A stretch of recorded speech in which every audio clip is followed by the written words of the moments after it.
The stars were quiet, cold, watching. For a long time, nothing had moved near the edge of the Orion expanse.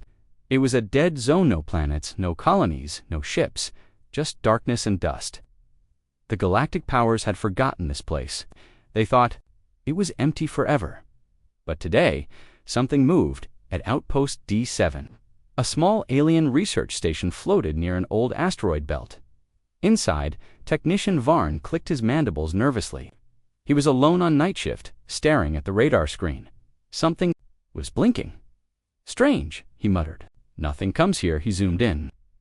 The object was big, very big, a fleet, maybe 20 or 30 ships, but they had no ID codes, no signals, no energy signatures, no lights. They were dead, maybe, old wreckage. Varn guessed. He pressed the alarm button. Red lights flashed. Commander Ryvok rushed in, half awake, his purple eyes wide. "What is it?" the commander asked. "Unmarked ships. Heading this way." Ryvok stared at the screen. His face went pale. "Send a drone." Now, the small scout drone flew quietly into the dark. It reached the fleet in less than an hour. What it saw was terrifying. Burnt metal, broken wings, torn hulls, human markings old faded, still visible. Earth, fleet. But Earth was gone. Destroyed in the Great Galactic War 300 years ago. Wiped out by their enemies. Everyone believed humans were extinct. No one had seen a human ship since, and now, these ghosts, one soldier whispered. They looked like ghosts. The drone's lights flickered as it moved closer to the biggest ship, a dreadnought, once called HSS Vengeance. Its side was scorched black. Half the engines were missing, but something still powered it. The drone tried to scan the inside. Suddenly, ping, a signal. "Is that, ... a distress code?" Ryvok leaned in. The code was ancient. Human military, marked Priority Omega. "Return fire." Varn checked the logs. "Sir, that code is over 300 years old. But the ship just sent it now." Silence fell. Something was wrong. High above the outpost, the ghost fleet changed course. It had been drifting forward in a straight line, like space junk. Now it was turning. Toward the nearest trade route, toward civilization, far away. At the Galactic Assembly, the news spread fast. "Impossible," said High Speaker Zorik. "Humanity is gone, but the signal is real." "His," Aide replied, "and more stations are reporting sightings." The screen showed images, broken ships moving with purpose. All human design, all battle-damaged, all without crew. They send no message, no greeting, no peace flag, just movement. An old ambassador from the Arnok species, who once fought beside Earth, stood up slowly. "I saw those ships long ago," she said.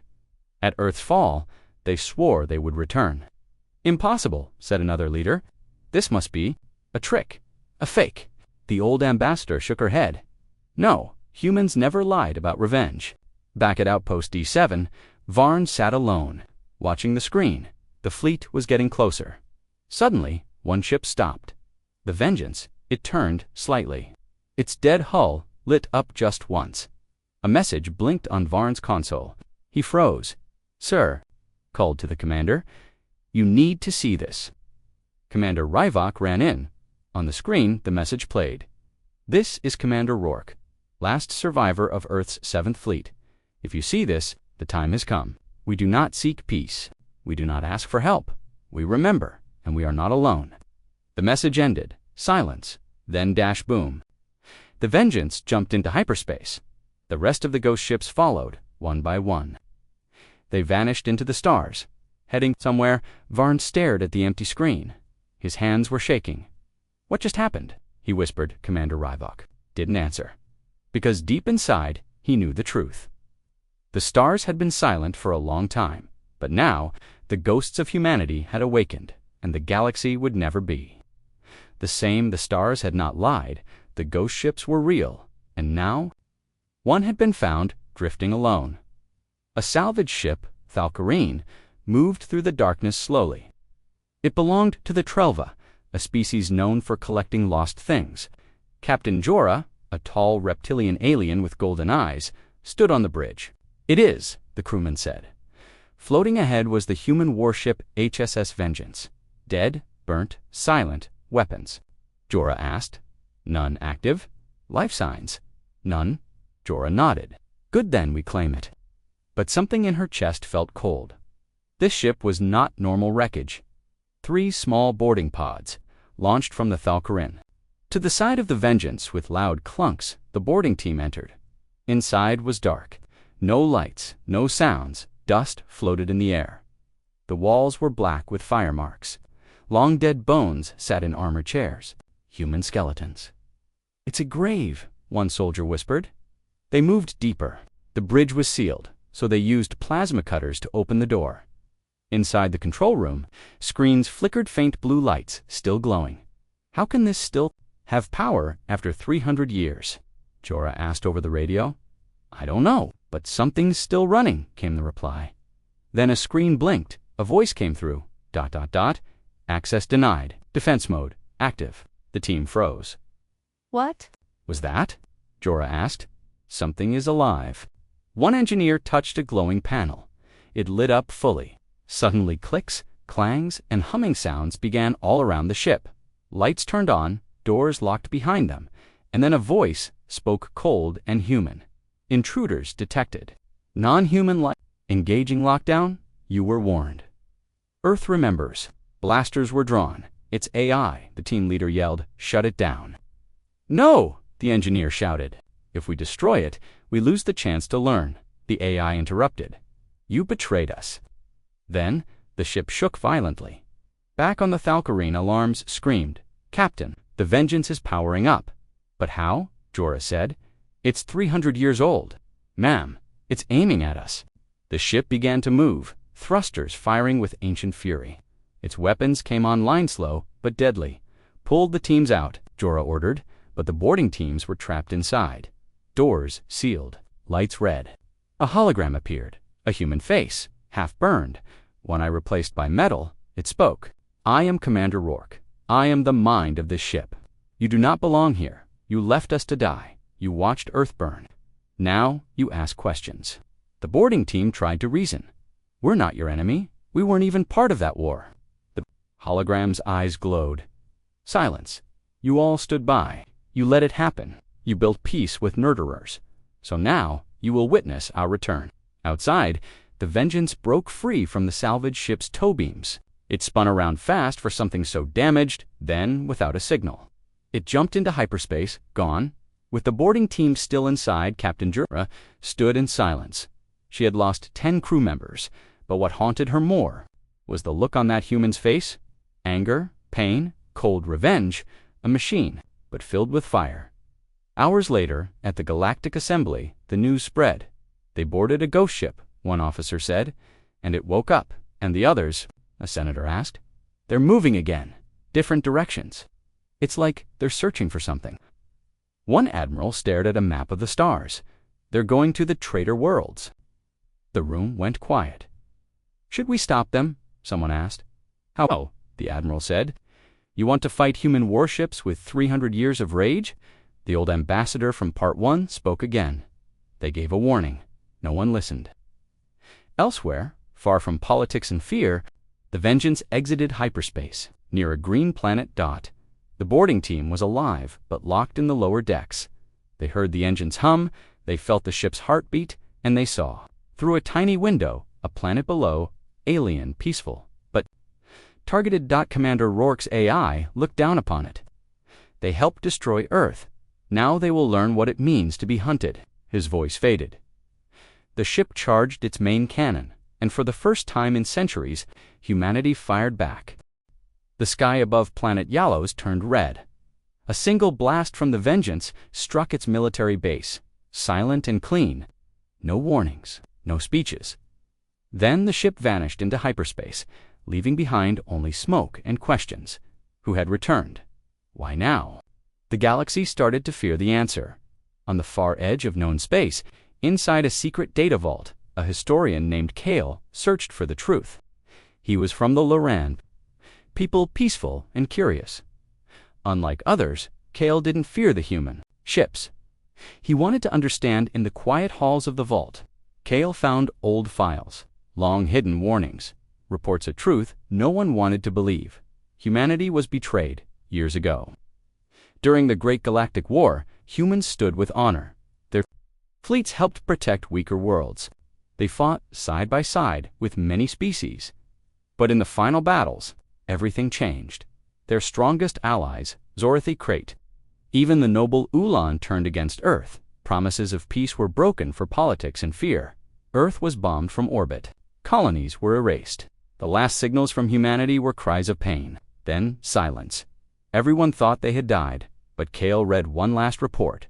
Project Revenant status, unknown. Location. Project Revenant, Red Zone 47, was a forbidden sector.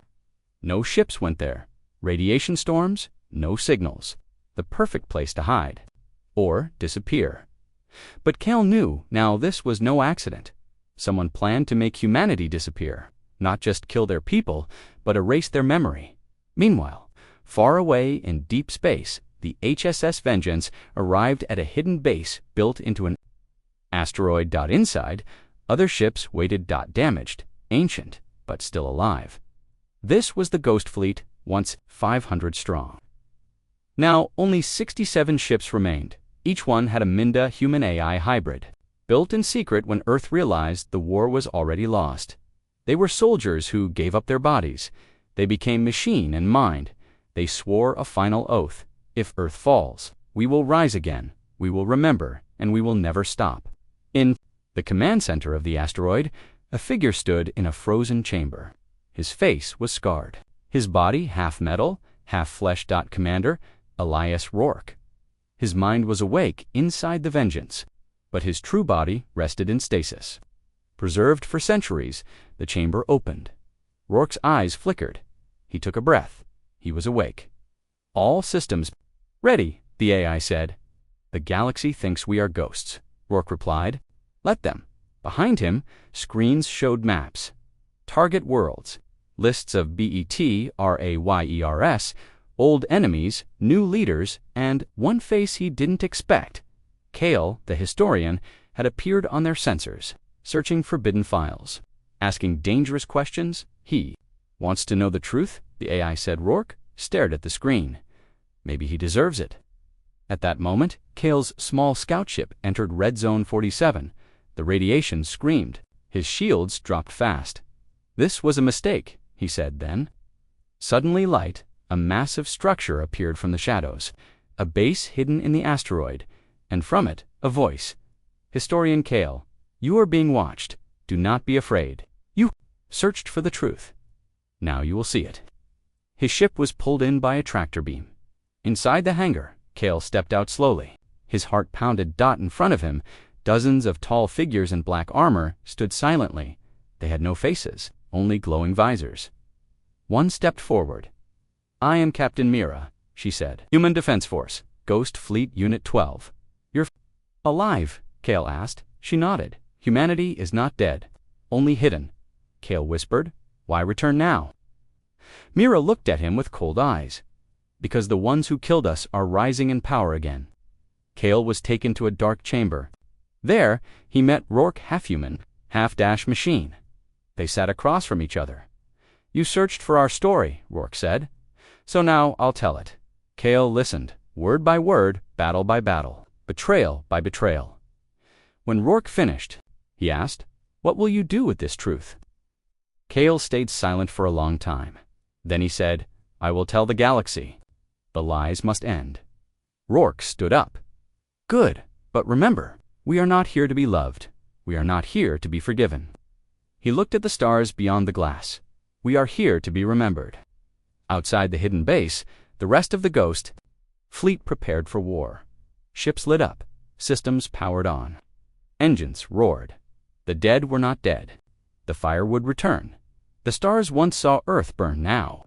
They watched as Earth's ghosts moved through them silent, deadly, and full of purpose. The Ghost Fleet had awakened, and it was time for judgment. The planet Corrales 4 was the first to fall. It was rich, beautiful, and full of tall glass towers. It also held a dark secret. 300 years ago, its leaders betrayed Earth during the Galactic War. They had sent false signals, turned off their shields, and let Earth's enemies attack from behind. They called it strategy. Earth called it treason. Today, Corrales lived in peace. Its people believed the past was forgotten. But one morning, the sky cracked open with fire. The Ghost Fleet arrived. 17 human warships dropped from hyperspace. No warning, no message, no peace. Just a cold signal broadcast across the entire planet. You were warned, Earth remembers. Judgment is here. The people panicked. Military ships rose to fight, but they were too slow, too soft.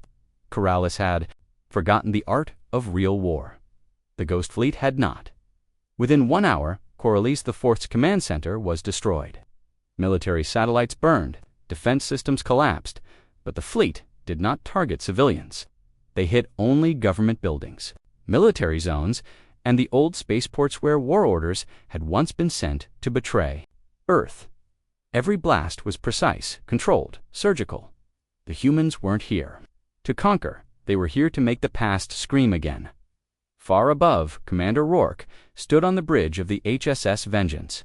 He watched the burning planet with cold eyes. Captain Mira stepped beside him.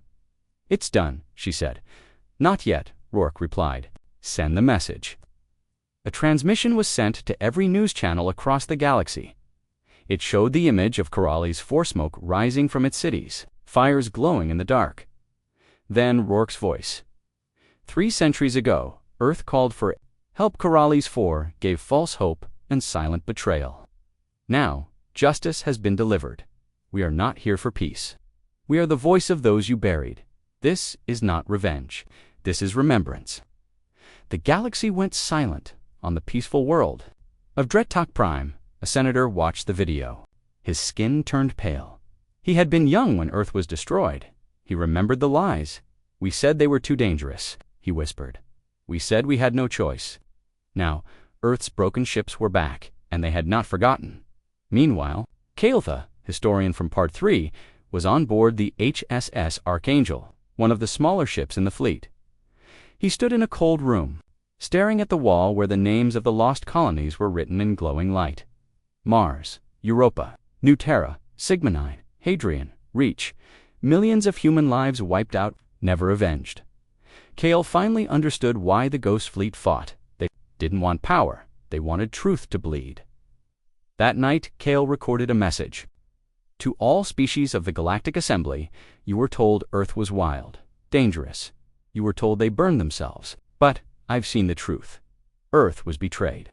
And now, the past has returned. If you helped destroy them, prepare. If you watched in silence, pray.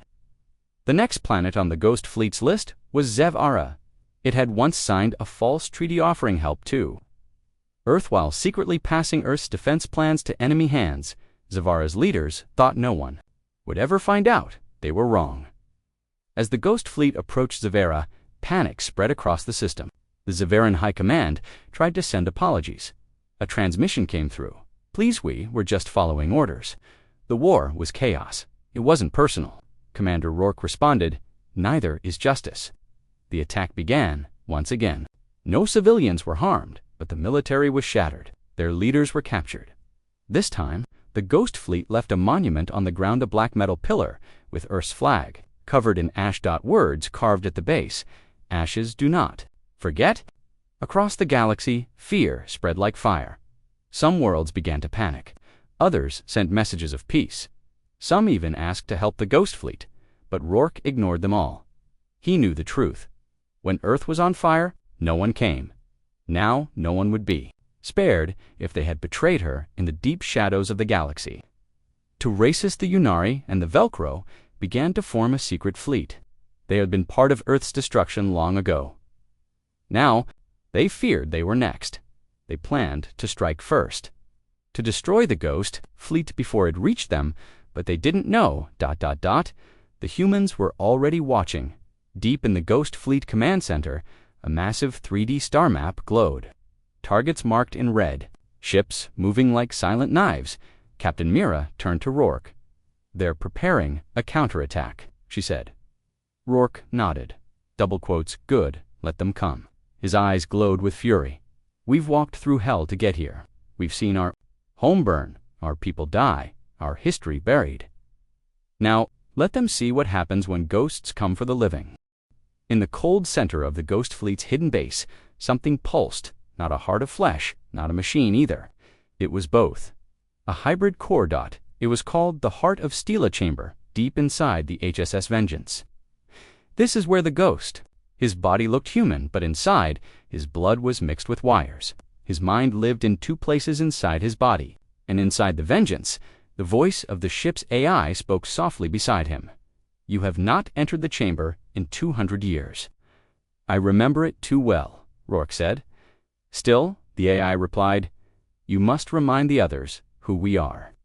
The other captains of the Ghost Fleet gathered in the war room. All were part human, part machine. They had made a final choice long ago. Give up their normal lives to become eternal defenders of Earth. They were part of Project Revenanta secret program, created when Earth knew it was losing the war. Back then, the humans were surrounded, betrayed, bombed, hunted. So, Earth's top scientists offered a terrible choice to their greatest commanders. Let us bind your mind to steel. Your body will sleep. Your mind will live forever, watching, learning, waiting. Only a few said yes. They were told, when Earth falls, you will rise. You will become the storm. Not for revenge, but for remembrance. Captain Myra remembered the moment clearly. She was young, then an elite pilot, when she entered the Heart of Steel for the last time. She had cried. Her body went into deep sleep. Her mind was copied linked to a warship forever. Now, after 300 years, she still felt pain. But she never forgot Earth, and she never forgave the galaxy. In the war room, Myra stood beside Rourke. The next targets are ready, she said. The traitor fleets are moving. Rourke stared at the map. UNA-RI warships, Velcro dreadnoughts. Hundreds of them. They're scared, Myra said. They want to strike first. Rourke's jaw tightened. Let them. We don't fear death. We've already died once. Judgment spoke with a voice deeper than thunder.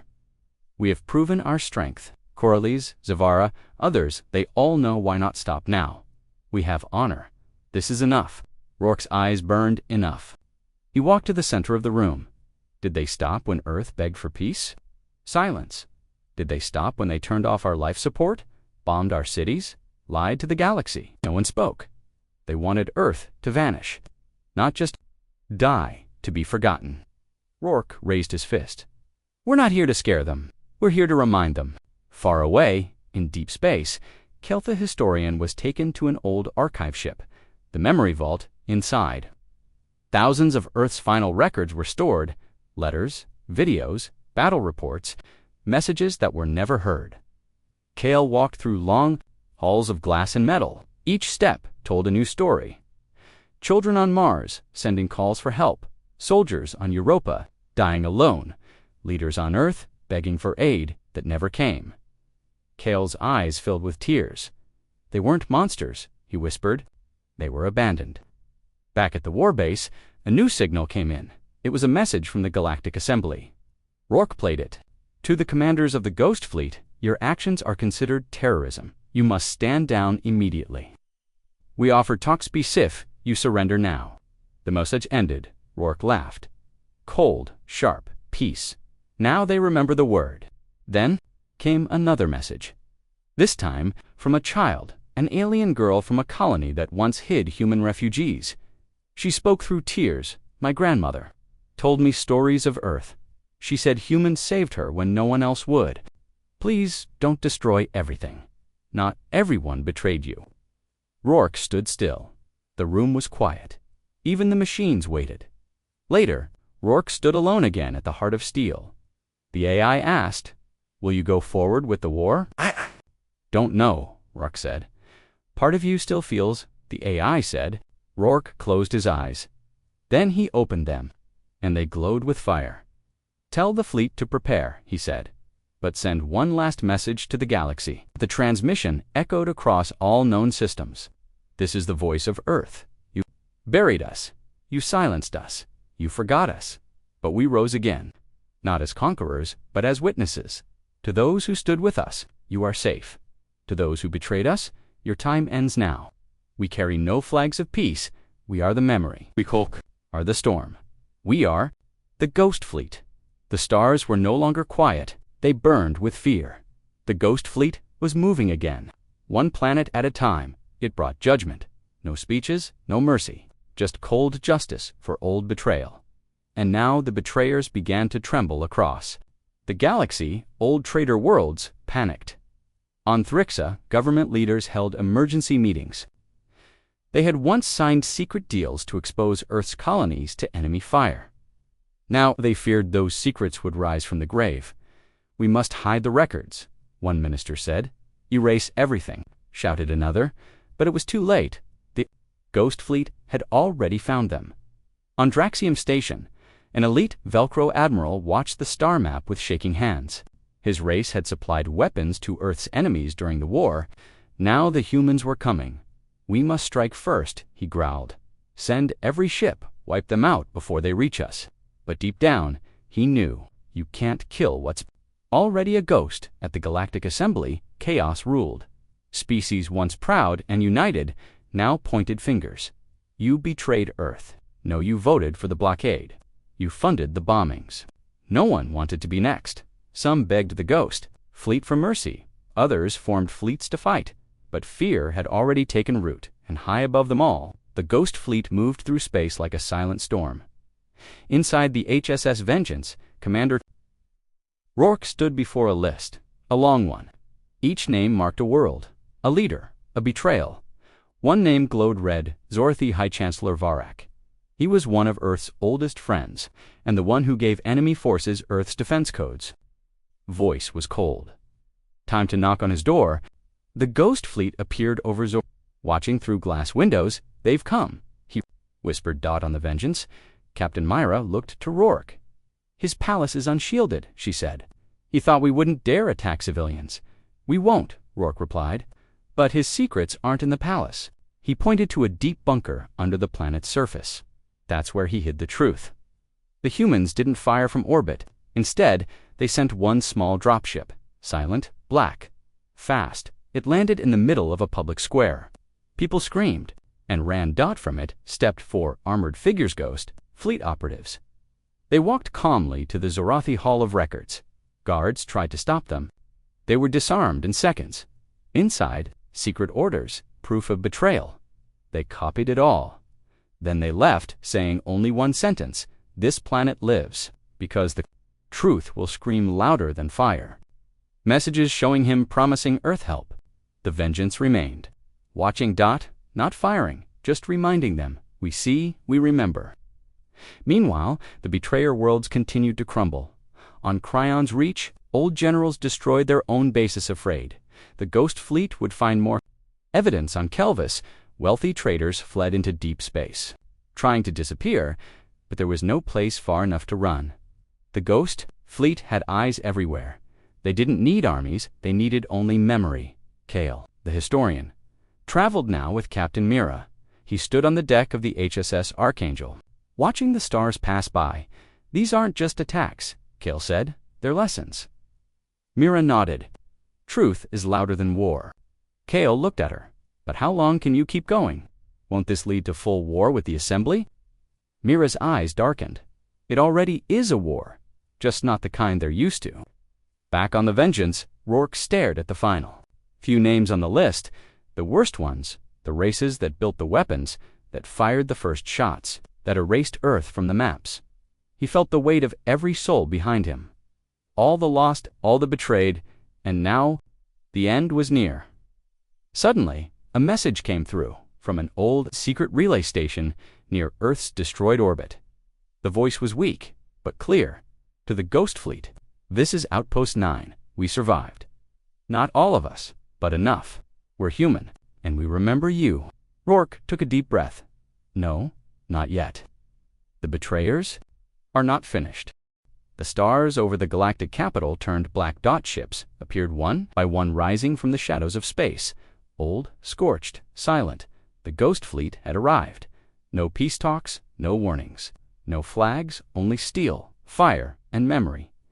Inside the great city of Velthora, the Assembly was in chaos. Alarms screamed, shields powered up. Billions watched the sky, their hearts full of fear. "Prepare the planetary defense grid," shouted one senator. "Send peace signals," yelled another. But the Ghost Fleet did not answer. They came like they always did, without words, without mercy. On the HSS Vengeance, Commander Rourke stood still, watching the enemy homeworld. "It's beautiful," he said. "Shame what they built it on." Captain Myra stood beside him. "This is the final stronghold," she said. "Velcro warlords, Unari command." "The Assembly's core, all of them helped destroy Earth," Rourke replied. "And now they hide behind gold towers and false laws." His voice turned hard. "They wanted to erase us. We will erase their lies instead." Back on the planet, fleets of warships launched into the sky. Hundreds of ships, newest technology, most powerful in the galaxy. But none of their captains had ever fought humans, not like this. They didn't know Earth's anger. They didn't know human war. In the first strike, the Ghost Fleet cut through their front lines like thunder. No formations, no radio chatter, just pure precision AI minds, mixed with human instinct. The enemy ships couldn't keep up. One by one, they exploded in silence. The Ghost Fleet moved like shadows in fire. Inside the Vengeance, Kale, the historian, watched from the observation deck. He whispered, "You're not fighting to conquer, are you?" "No," Myra said quietly. "We're not here to take planets." She looked out at the burning ships. "We're here to make sure the galaxy never forgets again." The battle raged for hours. Velcro dreadnoughts tried to encircle the fleet.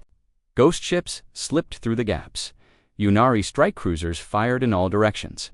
Human warships danced between the beams, returning shots with deadly calm. For every 10 enemies, only one human ship fell. But each Ghost Fleet captain smiled as they died. They had waited centuries for this moment. Down below, in the Assembly's Council Tower, the leaders argued. "We must surrender. No send reinforcements. We'll be wiped out." Suddenly, a message appeared on every screen. Commander Rourke's face. His voice echoed through every room. "You called us monsters. You called us extinct. You watched Earth burn, and you laughed. Now we burn away your lies." The screen changed. It showed videos proof of betrayal, Zorthi generals giving enemy coordinates, Velcro merchants selling Earth's children into slavery, Assembly leaders voting to abandon the last human colonies, billions across the galaxy. Watched in shock, the truth couldn't be denied anymore. On the Vengeance, the AI spoke to Rourke. Planetary shields dropping, enemy fleet collapsing. "Time to finish it," Rourke said. But then he paused. A new message came in, a direct line from a civilian family. Velcro, a mother, a child. The mother cried, "Please, we didn't know. We believed the lies. My grandparents helped human refugees once. Don't kill us for what others did," the child said softly. "My teacher told me Earth stories, the brave kind." Rourke stared at the screen. For a moment, silence. Captain Mira stepped forward. "Now, Commander." Rourke didn't speak right away. He walked to the window, looking down at the city lights. Then he spoke slow, cold, heavy with pain. "They wanted us gone. We became steel in memory. But we are still human." He turned. "This isn't about revenge anymore. It's about the truth, and what kind of future rises from it." He opened a galaxy-wide broadcast. Everyone tuned in, even those who hated him. "This is Earth's last voice. You erased our history. You betrayed our peace. You bombed our homes. But still, we did not become you. We do not burn cities for pleasure. We burn lies. We do not seek rule. We seek remembrance. Today, we end the war. But not the message." The Ghost Fleet stopped firing. The enemy's ships powered down. No more missiles. No more flames. Only the sound of silence. Rourke gave his final order. "Leave a mark. A cross. The capital world." The Ghost Fleet dropped black pillars. Tall, silent, unbreakable. Each one held the symbol of Eartha. Circle of stars around a cracked blue world. Words carved deep in the metal. "We do not forget. We do not forgive easily. But we choose to be better." Then, like shadows in the night, the Ghost Fleet turned away and vanished. The galaxy was changed. Some saw the Ghost Fleet as monsters, others as judges, many as heroes in the dark. But all remembered this. They came without flags. They brought no peace, only truth. In fire, the war was over. The Ghost Fleet had vanished into the stars, leaving no wreckage, no bases, no demands, only silence, and black pillars standing tall across the galaxy. Each one whispered the same message: we remember. On the ruined battlefield near the galactic capital, cleanup crews moved slowly. The sky was quiet now. The fear was gone, but something deeper had replaced it. Respect. Even those who once called humans monsters now spoke their name with care. In the halls of the Galactic Assembly, the mood had changed. Leaders who once mocked Earth now spoke with lowered eyes. One senator stood before the others and said, "We tried to erase them, but they returned not to conquer, but to remind us who we really were." No one argued. In the shadows of deep space, the Ghost Fleet drifted quietly hidden again. Ships powered down. Lights dimmed like they had returned to sleep, but they were not gone. Only waiting. Commander Rourke sat alone in his quarters aboard the HSS Vengeance. A soft light glowed from the window as stars passed by. He looked older now, tired, not from war, but from the weight of memory. Captain Mira entered. "It's done," she said. "The galaxy heard you." Rourke didn't look at her. He simply asked, "Do you think it mattered?" Mira was quiet, then said, "They'll remember Earth now, not as a threat, but as a lesson." Elsewhere, Ko, the historian, returned to his homeworld. He carried with him thousands of recordings, stories, and files from Earth's final days. He created a library called the Fire Archives. Inside, students of all species came to learn Earth's real story, not the lies, not the fear. The truth, how Earth rose, how Earth fell, and how, even in death, Earth spoke. Years passed, the stars changed. Governments rose and fell, but the black pillars remained. Some planets tried to remove them. They couldn't. Some tried to study them. They failed, so they stayed untouched. A quiet warning, a memory carved into the galaxy. Legends grew. Children were told bedtime stories about the ghosts of Earth. Some said they flew through space with burning eyes. Some said they lived forever in machines. Others believed they had returned to a hidden world, waiting for the day they would rise again, and maybe they were right. One day, a message arrived. On an old relay station near the edge of the Orion expanse, it was short, no voice, just text. It read, "We do not seek revenge anymore, but we are still watching. Ghost fleets in the dark of space, somewhere between forgotten systems and fading stars." The HSS Vengeance floated still, silent, inside. Commander Rourke stood at the window. He placed his hand against the glass and whispered, "We were never meant to be legends. We were just human." Then, with a low hum, the lights faded, and the fleet disappeared once more. They came with no flags. They carried no peace, only the fire of the fallen and the memory of a broken world that refused to be forgotten